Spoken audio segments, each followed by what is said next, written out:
오늘부터 우리는 사도행전 말씀으로 함께 묵상하려고 합니다. 저는 이 시작에 참 의미가 있다라고 생각을 해요. 왜냐하면 사도행전과 누가복음과의 연관성 때문이죠. 저자도 누가로 갔고 또 수신자도 데오빌로라고 하는 사람에게 갔습니다.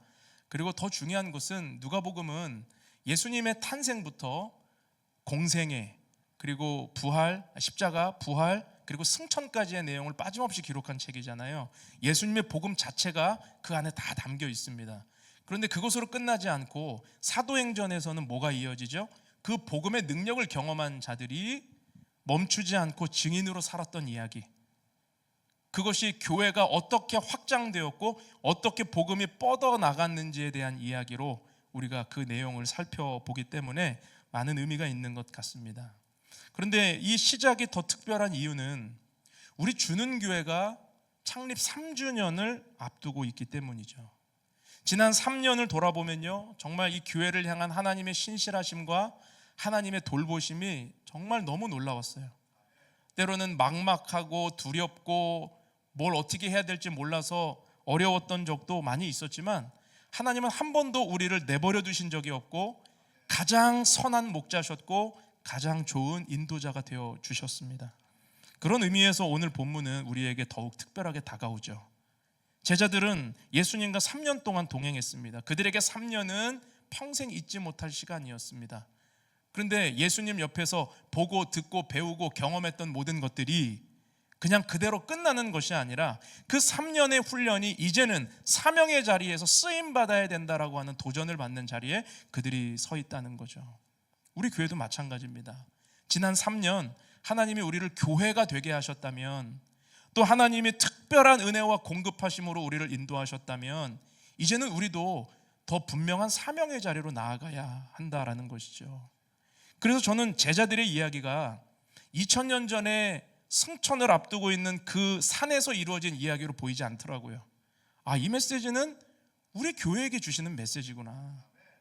우리 교회에게 하나님이 도전하시는 비전의 메시지구나. 어떤 비전입니까? 더 건강한 교회 되기를 원하시는, 더 본질적인 교회가 되기를 원하시는, 더 아름다운 교회다운 교회가 되기를 원하시는 줄로 믿습니다. 사도행전을 통해 우리 주는 교회가 다시 한번 교회됨이 무엇인지 그 본질적인 말씀 앞에 서 보려고 합니다. 자, 오늘 우리 본문 말씀인데 1절과 2절 말씀을 먼저 한번 살펴보고 읽어보겠습니다. 1절과 2절 시작. 데오빌로여, 내가 먼저 쓴 글에는 무릇 예수께서 행하시며 가르치시기를 시작하심부터 그가 택하신 사도들에게 성령으로 명하시고 승천하신 날까지의 일을 기록하였노라. 아멘. 여러분, 교회를 교회되게 하는 힘, 교회 다움은 어디서부터 출발하냐면 오늘 우리가 1절에서 보듯이 한 영혼을 귀하게 여기는 것에서부터 시작됩니다. 사도행전 참 기대를 가지고 착 열었는데 첫 번째 말이 데오빌로여 라고 하는 표현이에요. 대단한 웅장한 서사로 시작하지 않아요. 사도행전이라고 하는 이 글 자체가 거대한 역사의 수레바퀴 속에 시작하지 않아요. 대단한 사람의 인물의 이름으로 시작하지 않아요. 데오빌로여 이렇게 시작합니다. 누가복음도 사도행전도 누가가 썼는데 데오빌로 한 사람에게 쓴 책이거든요. 누가복음의 시작도 데오빌로가 나오고요, 사도행전의 시작도 그 수신자가 데오빌로라는 걸 보여주고 있습니다. 무엇을 보여주는 것이죠? 누가는 이 한 사람에게 모든 수고와 헌신을 쏟아 부었다는 뜻이에요. 단순히 몇 줄짜리 편지 적어서 그에게 보낸 게 아니라 누가복음과 사도행전이라고 하는 이 엄청나게 방대한 분량의 책을 그 한 사람을 위해 썼다는 거예요. 여러분, 신약 성경이 몇 권입니까? 27권, 27권이 신약 성경. 구약 39, 신약 27. 그런데 신약에 27권의 성경이 있는데 가장 많은 분량을 차지하는 단권으로는 누가복음, 그 다음에 사도행전이에요. 그러니까 누가가 2권밖에 쓰지 않은 것처럼 보이지만 바울은 13권 썼잖아요. 그런데 누가가 2권밖에 안 쓴 것처럼 보여도 신약 성경의 25% 분량의 글을 썼어요. 우리가 누가복음을 왜 2년간 설교했습니까? 양이 많으니까. 양이 많으니까. 여러분, 왜 이렇게 하는 거예요? 이 방대한 양을 왜 한 사람을 위해 누가는 자기 인생을 다 헌신하고 있는 것입니까? 이것이 바로 사명자가 가져야 될 마음이기 때문에 그렇죠. 우리 누가복음의 처음을 한번 좀 다시 보겠습니다. 누가복음 1장 1절에서 4절. 우리 중에 이루어진 사실에 대하여 처음부터 목격자와 말씀에 일꾼된 자들이 전하여 준 그대로 내력을 저술하려고 붓을 든 사람이 많은지라 그 모든 일을 근원부터 자세히 미루어 살핀 나도 데오빌로 각하에게 차례대로 써 보내는 것이 좋은 줄 알았노니 이는 각하가 알고 있는 바를 더 확실하게 하려 함이로라. 이 글을 쓴 이유는 4절에 나오잖아요. 데오빌로라고 하는 사람이 들은 복음을 분명하게 세우기 위해서, 흔들리지 않게 하기 위해서, 굳건하게 세우기 위해서 당신을 위해 이 편지를 계속해서 보내고 있습니다. 이게 누가의 마음이에요. 여러분, 교회의 본질적 가치는 바로 이것입니다. 한 사람을 천하보다 귀하게 여기는 공동체. 여러분, 예수님은요 멋져 보이려고 이 말씀하시는 거 아니에요. 예수님은 정말 그대로 사셨습니다. 한 영혼을 천하보다 귀하게 여기셨어요. 세상은 숫자를 봅니다. 세상은 크기를 봅니다. 세상은 건물을 보고요, 세상은 몇 명 모였는지, 얼마나 커졌는지, 얼마나 힘이 있는지, 얼마나 대단한 사람들이 모여 있는지를 세상은 주목합니다. 그런데 복음은 늘 한 사람에게 집중해요. 예수님은 잃어버린 양 한 마리를 위해 찾아 나서는 목자이시기 때문이죠. 예수님은 우물가의 여인을 만나기 위해서 사마리아로 일부러 가셨습니다. 네, 그 여인 만나러 가신 거예요. 예수님은 삭개오 한 사람 만나기 위해서 여리고를 지나가다가 몸을 돌이키셨어요. 멈추셨어요. 예수님은 혈루병 앓던 여인 한 사람을 위해 그 여인의 옷자락 잡는 손길을 외면하지 않으셨습니다. 예수님은 언제나 한 사람이에요. 한 사람. 여러분, 복음도 마찬가지죠. 교회도 마찬가지예요. 우리는 한 영혼의 가치를 붙들어야 합니다. 한 영혼의 가치를 붙들 때 교회다움이 시작되고 교회다움이 회복될 수 있는 것입니다. 한 사람을 소중히 여기고 그 사람을 위해 그 사람의 구원을 위해 온 정성을 다하고 그 사람의 생명을 위하여 힘을 다해 기도할 수 있는 공동체. 여러분, 우리 교회가 그런 공동체가 될 수 있기를 축복합니다. 교회는요 사람 관리하는 조직이 아닙니다. 영혼을 살리는 공동체죠. 사도행전의 역사는 이름 없는 한 사람 한 사람들의 변화를 통해 세상을 바꾼 이야기예요. 하나님의 복음으로 바뀌어진 인생들, 그 복음의 헌신자들을 통하여 그 복음을 전해받고 예수를 믿고 흔들리던 믿음이 세워진 자들이 세상을 바꿔나간 이야기가 사도행전의 이야기입니다. 그러므로 교회를 교회되게 하는 본질은 한 영혼을 귀하게 여기는 것. 여러분, 우리는 다시 돌아봐야 됩니다. 3주년을 앞두고 있지만 우리는 혹시라도 이 본질적인 믿음에서 멀어지고 있지는 않았는가, 우리는 돌아봐야 돼요.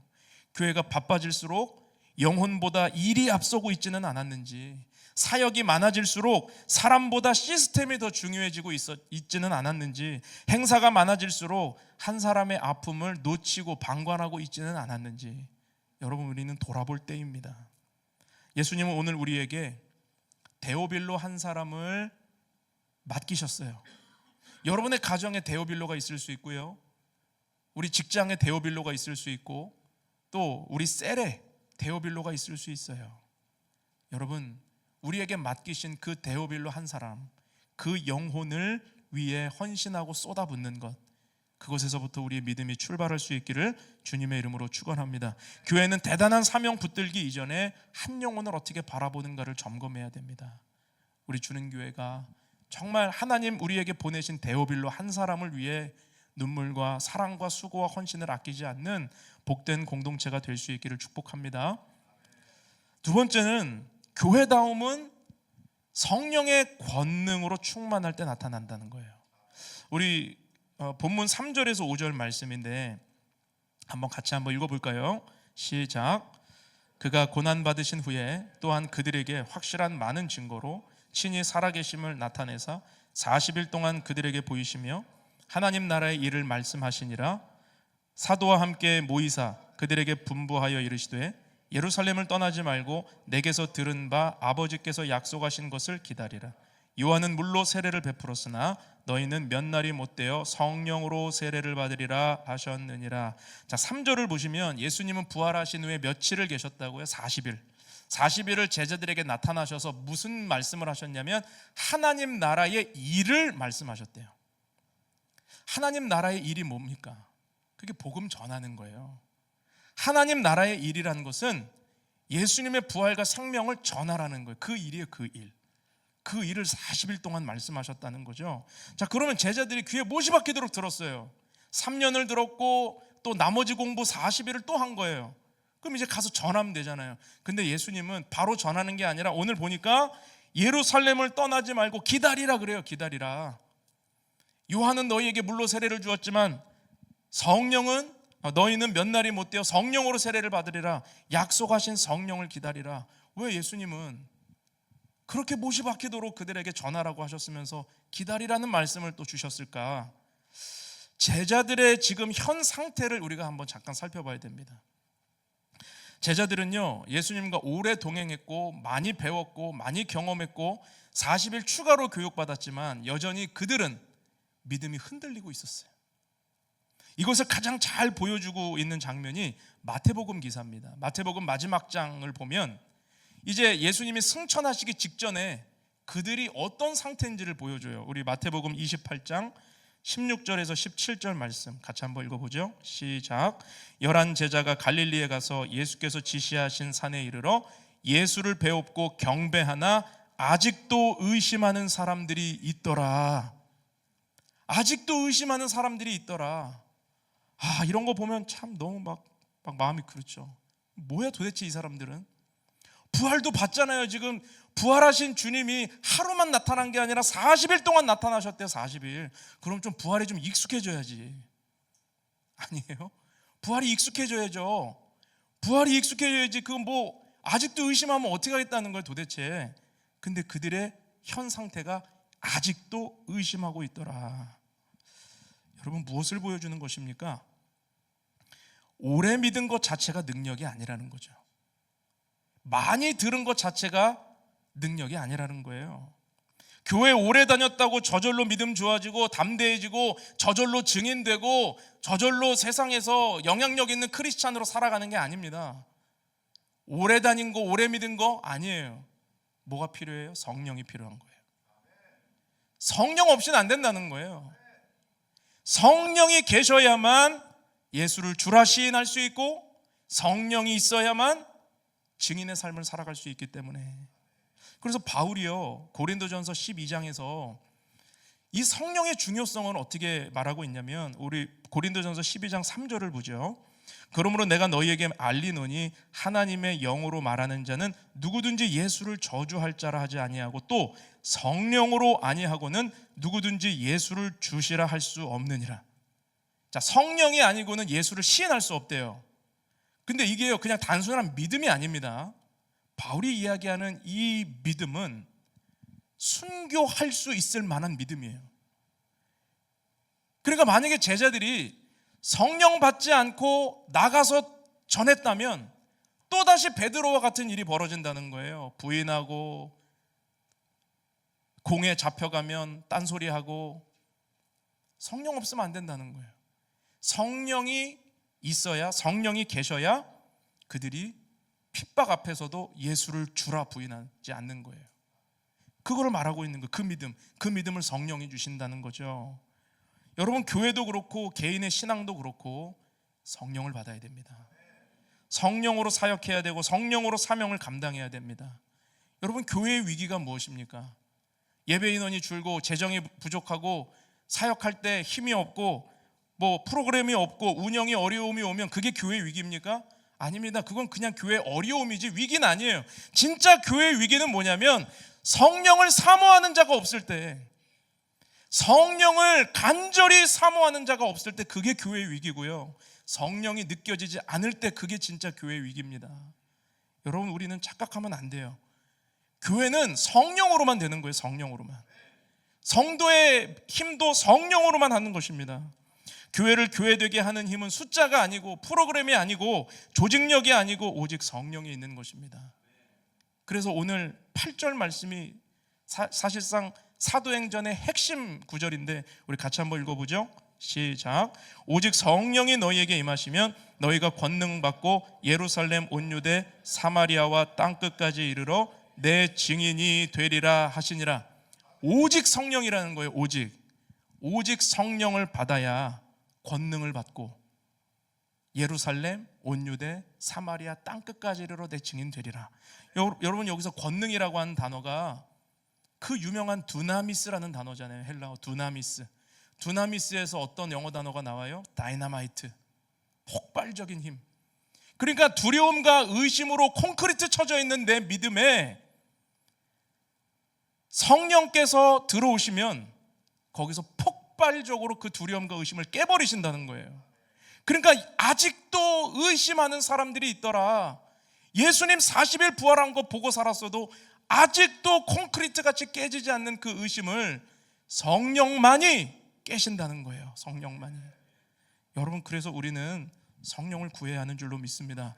저는 우리 주는교회가 지금 이 시점에 가장 필요한 것은요, 더 좋은 공간도 아니고요, 더 많은 사람들도 아니고요, 우리에게 가장 절실한 건 지금 성령의 기름 부으심이에요.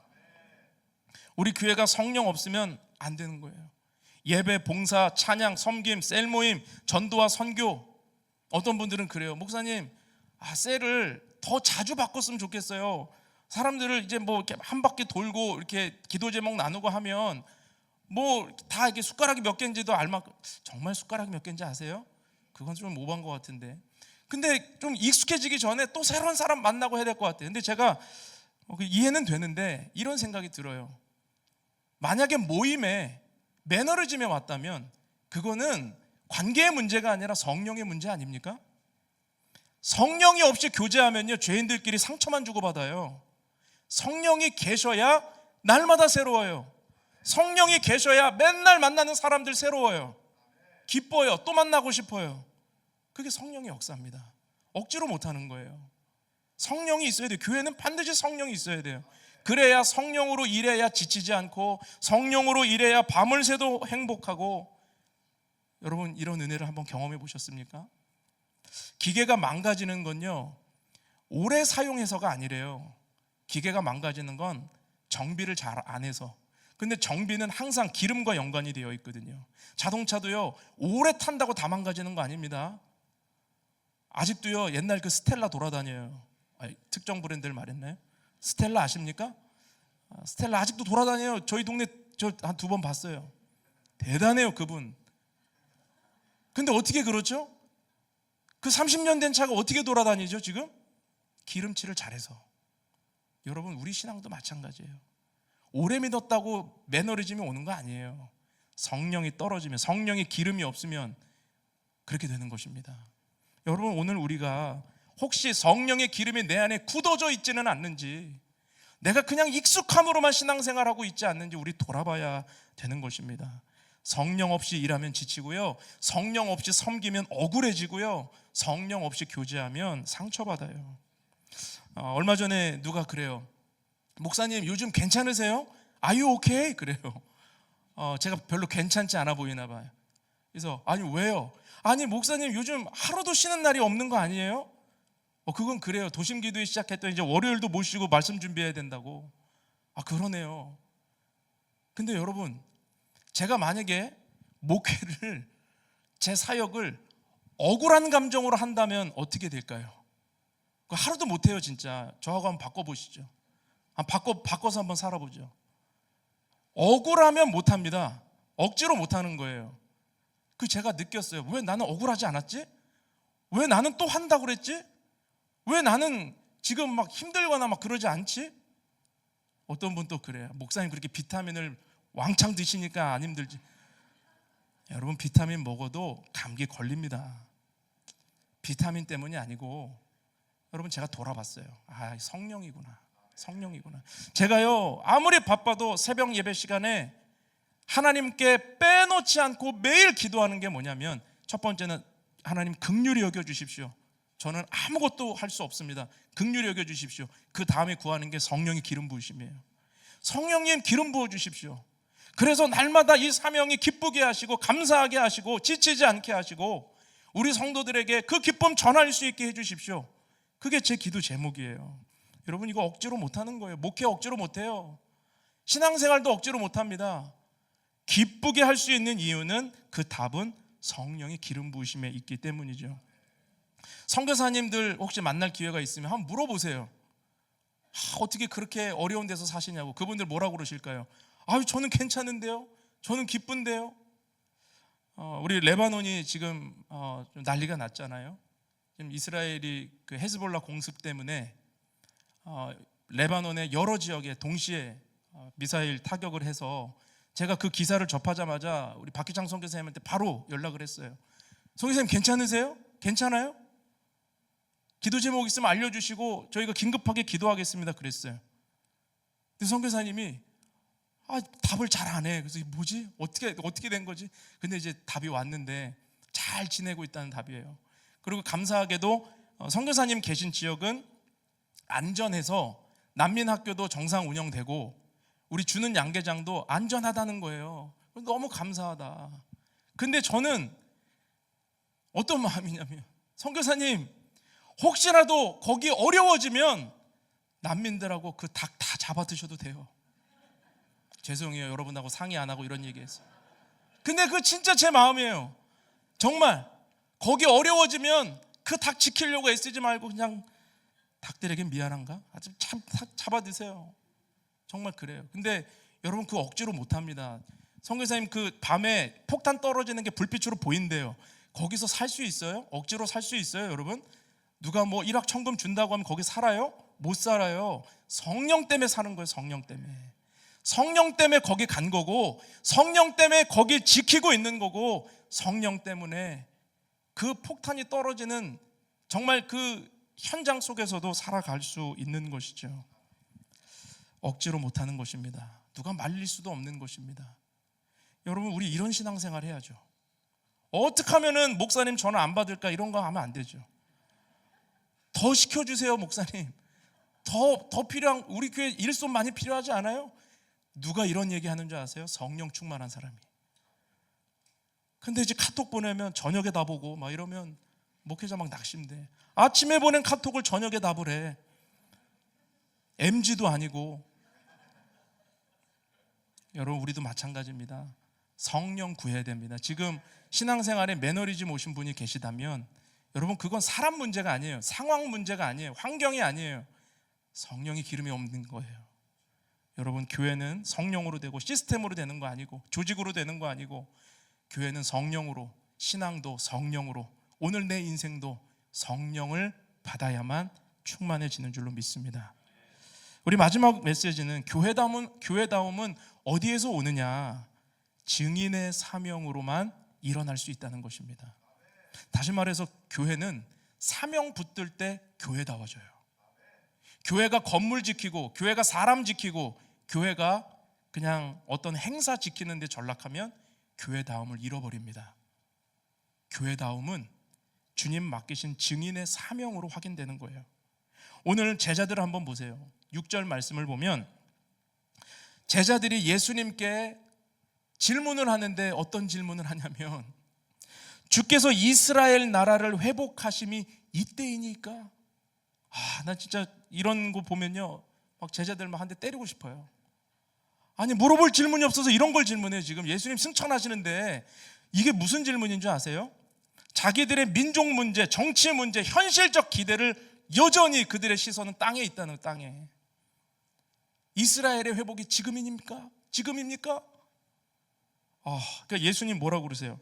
예수님 7절 한번 보십시오. 이르시되 때와 시기는 아버지께서 자기의 권한에 두셨으니 너희가 알 바 아니요. 그리고 나서 이어지는 게 8절 말씀이에요. 오직 성령이 임하시면 권능 받고 예루살렘 온 유대 사마리아 땅끝 내 증인 되리라. 예수님은 그들의 시선을 어디로 옮겨주고 계십니까? 증인으로, 땅끝으로 그들의 시선과 사명을 옮겨주세요. 너희들이 반드시 해야 할 일이 있다.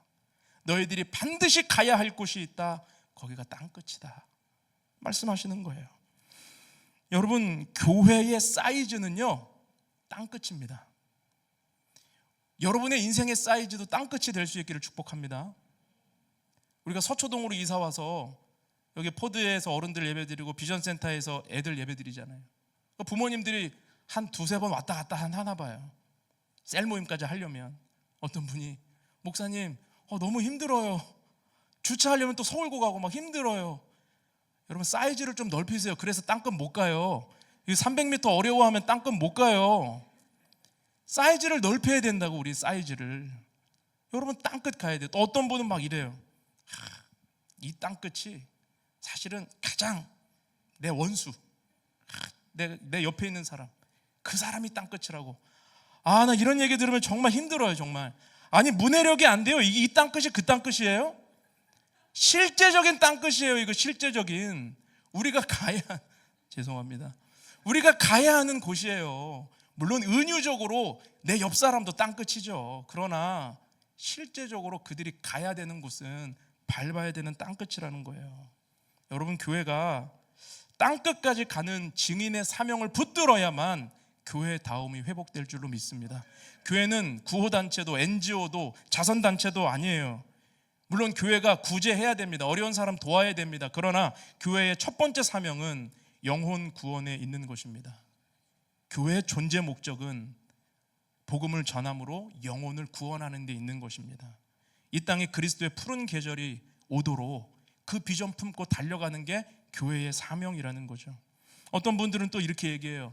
아니 우리도 어려운데 무슨 선교를 해요? 우리 교회도 건물이 없는데 무슨 선교지에 교회를 지어요? 우리나라에도 복음을 아직 안 받아들이고 불신자들이 많은데 왜 해외까지 가서 전도를 해요? 이렇게 얘기하는 분치고 국내에서 전도 열심히 하는 사람 못 봤어요. 자기 합리화 아니에요? 그거는 해외 선교 안 가기 위한 합리화잖아요. 보십시오. 예루살렘, 온유대, 사마리아, 땅끝 구체적인 방향이 보이십니까? 예루살렘에서 성령 받은 제자들이 흩어져서 온유대로 사마리아로 이제는 땅끝까지 그들의 복음의 헌신이 없었다면 오늘 우리는 예수님 몰라요. 복음은 한 세대 만에 사라졌을 거예요. 아무도 전하지 않았다면, 아무도 가지 않았다면. 여러분 가는 게 이렇게 중요한 것입니다. 누가 증인됩니까? 가는 사람이 증인되는 거예요. 증인은 땅끝에서 확인되는 거예요. 가야 역사가 나타나고 전해야 기적이 나타나고 전해야 하나님이 약속하신 게 이루어져요. 우리에게 이것을 잘 보여주고 있는 사건이 여러분 여호수아 1장을 보면요, 모세가 죽었습니다. 그리고 민족의 새로운 지도자를 하나님이 여호수아로 세우셨어요. 그런데 민족의 지도자가 세워졌는데 여호수아에게 모세는 정말 대단한 거목이거든요. 그게 얼마나 두려웠겠어요. 자기가 이 일을 할 수 있을까. 그래서 하나님이 여호수아 1장에서 계속해서 비전을 주시는 거예요. 내가 너와 함께 할 것이고 놀라지 말고 두려워하지 말고 막 약속을 쏟아부어 주세요. 근데 모세에게 주셨던 그 약속을 주셨는데 그들이 차지할 거라고 주신 땅의 범위가 너무 놀라워요. 우리는 가나안 땅만 그들에게 주셨다고 생각을 하죠. 근데 아닙니다. 여호수아 1장 3절 4절을 보겠습니다. 같이 한번 읽죠. 시작. 내가 모세에게 말한 바와 같이 너희 발바닥으로 밟는 곳은 모두 내가 너희에게 주었노니 곧 광야와 이 레바논에서부터 큰 강 곧 유브라데 강까지 해쪽 속의 온 땅과 또 해지는 쪽 대해까지 너희의 영토가 되리라. 여러분 지금 여기서 주목해야 될 단어 4절 유브라데 강까지. 유브라데 강이 어디예요? 유프라테스 아시죠? 인류 문명의 발상지 중에 하나잖아요. 여러분 유프라테스 강까지예요. 여기가 어디 땅이에요? 바벨론 땅이에요. 근데 역사적으로 단 한 번도 이스라엘은 이 땅을 차지해 본 적이 없어요. 왜 그렇죠? 답은 간단해요. 안 갔으니까. 오늘 3절 보세요. 여호수아 1장 3절 너희 발바닥으로 밟는 곳 다 너희에게 주리니 그러셨습니다. 가야지 그 약속을 확인하죠. 안 갔다는 거예요. 안 가서 못 차지한 거예요. 그래서 그들은 가나안 땅 겨우겨우 차지해서 정착하기 급급해요. 원래 그들이 받았던 땅은 어디라고요? 바벨론까지 가는 거예요. 그 유프라테스 강까지. 안 가요. 안 가서 못 받았어요. 여러분 근데 재밌는 게 뭔지 아십니까? 하나님이 주신 약속과 비전이 이렇게 컸는데 그거 갔으면 얻는 건데 가지 않으니까 나중에 그들이 어떻게 가요? 끌려가잖아요. 바벨론 포로로 끌려가잖아요. 그래서 그 땅을 밟잖아요. 원래 그들이 차지해야 될 땅인데, 원래 그들에게 약속하신 땅인데 그들이 순종하지 않고 가지 않으니까 포로가 돼서 끌려가다라는 거예요. 그 땅을 그렇게 밟아요, 포로의 발걸음으로. 여러분, 하나님이 주신 사명과 비전을 무시하면 비참하게 그 땅을 밟을 수 있습니다. 아유, 이건 내 사명 아니야. 아유, 난 선교사도 아니고 목사도 아닌데.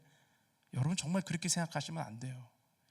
주님이 우리에게 오늘 주신 비전은 나 개인의 삶을 넘어서는 하나님의 초청입니다. 여러분이 밟는 땅에서 하나님의 비전이 이루어질 거예요. 여러분, 우리가 돈을 버는 이유도 주님의 복음이 한 영혼에게 전해지기 위해 돈을 버는 자와 나의 안위만을 위하여 돈을 버는 자는 씀씀이가 다릅니다. 사용하는 목적이 다르기 때문에.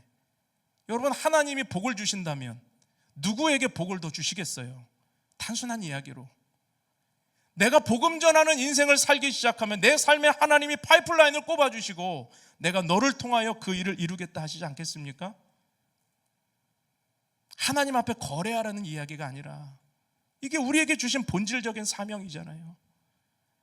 여러분, 저는 교회를 개척하고요, 언제 제일 비참해지는 줄 아십니까? 우리 교회에게 주신 사명이 있는데 교회 운영비 걱정하다가 이 사명을 망설일 때 제 자신이 너무 비참해요. 그래서 저도 다시 한번 이 사도행전 이 말씀 앞에 저를 세우는 거예요.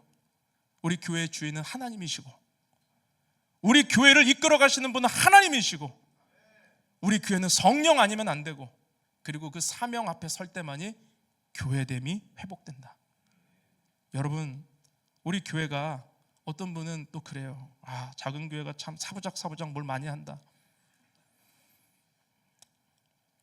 저는 어디서 그런 얘기를 다 듣고 살지? 제가 너무 성도들하고 친밀하니까 그냥 이렇게 막역하게 이렇게 얘기하시는 분들이 좀 계시는데, 제 설교 예화에 쓰임 받기 싫으면 이제 조용히 하십시오. 여러분, 진짜 하나님이 우리 교회를 들어 쓰시길 원한다고 저는 너무나도 느껴요. 그런데 우리의 믿음이 작아서 그게 방해가 되고 있다면 오늘 우리의 삶에 내가 지키고자 하는 그 옥합을 깨뜨릴 수 있기를 바랍니다. 그래서 우리 교회에 맡겨주신 귀한 사명이 어떻게 땅끝까지 증거되는지 그 기적의 현장에 저와 여러분이 증인되어 갈 수 있기를 주님의 이름으로 축원합니다. 오늘 본문 마지막 11절을 보면 천사들이 제자들에게 이렇게 말해요. 너희 가운데서 하늘로 올려지신 이 예수는 하늘로 가심을 본 그대로 오시리라. 승천과 재림이 같은 장면이라는 거예요. 다시 말해서 이 약속은 변치 않는다. 너희가 본 그대로 오시리라. 여러분, 주님의 재림은 반드시 일어날 약속입니다. 그럼 주님이 이 땅에 다시 오시는 날 우리가 그 앞에서 부끄러워지지 않으려면 주신 사명 열심히 감당해야죠. 주신 사명 감당하고 그 비전 이루어야죠. 여러분, 주님이 오셔서 우리에게 너는 몇 명이나 구원했느냐, 너는 얼마나 많은 영혼들에게 복음을 전했느냐 물어보실 때, 주님, 저 살기도 힘들었어요. 아시잖아요, 주님. 여러분, 진짜 이런 고백 드리고 싶으세요? 우리 주님 마지막 때 우리에게 도전하실 때, 주님, 내가 주님 부탁하신 거 힘들었는데 억지로 하진 않았어요. 왜냐하면 주님이 주신 성령 때문에 감사했습니다. 주님, 저는 너무 기뻤습니다. 여러분, 이런 고백 마지막에 주님 앞에 드릴 수 있기를, 그런 우리가 될 수 있기를 주님의 이름으로 축복합니다. 우리 함께 기도하겠습니다. 거룩하고 존귀하신 사랑의 하나님 아버지, 오늘 사도행전을 시작하면서 교회의 본질적인 이야기, 우리가 절대로 잃어버리면 안 되는 그 교회의 본질적인 이야기 앞에 우리를 세워주시니 감사합니다. 하나님, 복음을 전하는 삶은 선택적 삶이 아니라 우리 모두에게 주신 비전이고 소망인 줄 믿습니다. 우리가 그것을 잃어버리지 않게 하시고 복음의 빚진 자로, 누군가 피 흘려 전해준 복음이 아니었다면 오늘 나도 구원받을 수 없었다는 이 사실 앞에 우리가 그 복음의 횃불을, 바톤을 이어받아 우리도 삶의 자리에서 그 복음 전하는 증인으로 사명자로 살아갈 수 있게 하여 주옵소서. 주림교회가 3년이 되었습니다. 모든 영광을 주님께 올려드립니다. 이 3년의 시간에 이제 주님은 우리를 증인의 자리로, 사명자의 자리로 부르시오니 우리가 믿음으로 달려가기를 원하고 순종하기를 원합니다. 주여 함께하여 주시고 더 많은 일들을 맡기실 때 핑계대지 않고 순종할 수 있는 복된 공동체가 되게 하여 주시옵소서. 우리 성도들 한 주간 살아갈 때 사도행전의 이 능력이, 두나미스, 이 권능이 우리 성도들의 삶에 부어지기를 원합니다. 그래서 성령으로 일하고 성령으로 관계 맺고 성령으로 가정을 돌보고 성령으로 교회 예배할 때 우리의 삶이 새로워지게 될 줄로 믿사오니 주님 기름 부어주시고 동행하여 주시옵소서. 감사를 드리며 예수님의 이름으로 기도하옵나이다. 아멘.